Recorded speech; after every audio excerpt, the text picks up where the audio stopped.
আরে খেলাটা সেই জমবো মামা, ধর ধর ধর। আরে দেখ বেটা, এখন খেলা লইয়া পড়ছিস।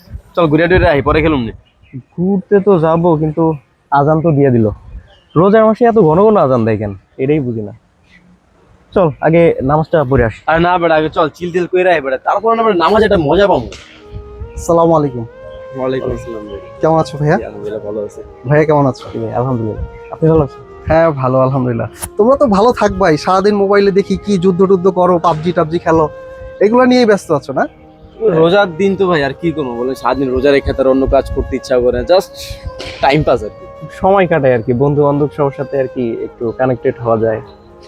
ভাইয়া মাত্র তো মসজিদে আজান হলো, চলো একসাথে সবাই মিলে নামাজটা পড়ে আসি। ভাইয়া মাত্রই তো আজানটা দিল, আজানের সাথে সাথে যে মসজিদে যাইতে হবে এমন কোনো কথা আছে? একটু বসি না? আমি আস্তে আস্তে তোমাদের দুজনের কথাই শুনছিলাম। আচ্ছা ধরো, কেউ একজন প্রতিদিন তোমাদেরকে 5 বার ডাকছে, বলছে আমার কাছে এসো, আমি তোমাদেরকে সুনাম দেব, সমৃদ্ধি দেব, সম্পদ দেব, আত্মিক প্রশান্তি দেব, তোমরা কি তাকে অ্যাভয়েড করতে পারবে? না ভাই। জি না ভাই। আল্লাহ পাক প্রতিদিন আমাদেরকে 5 বার ডাকেন। এই ডাকে সাড়া দেওয়া শুধুমাত্র দায়িত্ব না, এই ডাকে সাড়া দেওয়ার মানে হচ্ছে আল্লাহর প্রতি আমাদের ভালোবাসা প্রদর্শন। কিয়ামতের দিন সবার আগে কিসের হিসাব হবে তোমরা জানো? জানো? নামাজে। সবার আগে নামাজের হিসাব হবে। যদি তোমার 5 ওয়াক্ত নামাজ ঠিক থাকে তাহলে সবকিছু ঠিক, আর যদি নামাজ ঠিক না থাকে কি হবে বলো? এইভাবে তো কখনো ভাইপা দেখিনি। মাঝে মাঝে ভাই পড়তেই চাই, কিন্তু কেন জানি আলসেমি লাগে।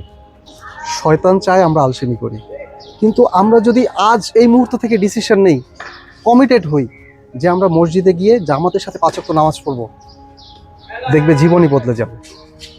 আচ্ছা ধরো তোমার ফোনটা খুব দামি, তো সেটাকে যদি প্রতিদিন তুমি 5 মিনিট চার্জ দাও, সেটা খুব ভালো চলবে। কোম্পানি যদি এটা বলে দেয়, তাহলে তুমি কি সেটা দেবে না? জি ভাই, অবশ্যই দিব। তেমনি নামাজ হচ্ছে আমাদের আত্মার চার্জ। 5 ওয়াক্ত নামাজ যদি আমরা 5 মিনিট 10 মিনিট সময় নিয়ে পড়ি, মনোযোগ সহকারে পড়ি, এটা আমাদের আত্মাকে প্রসিদ্ধ করে, প্রশান্ত করে। ঠিক বলছেন ভাই, আর দেরি করা ঠিক হবে না। এই মুহূর্ত থেকে ভাই আমরা জামাতের সহিত নামাজ আদায় করা শুরু করব। চলেন ভাই। শুকর আলহামদুলিল্লাহ, চলো মসজিদে যাই।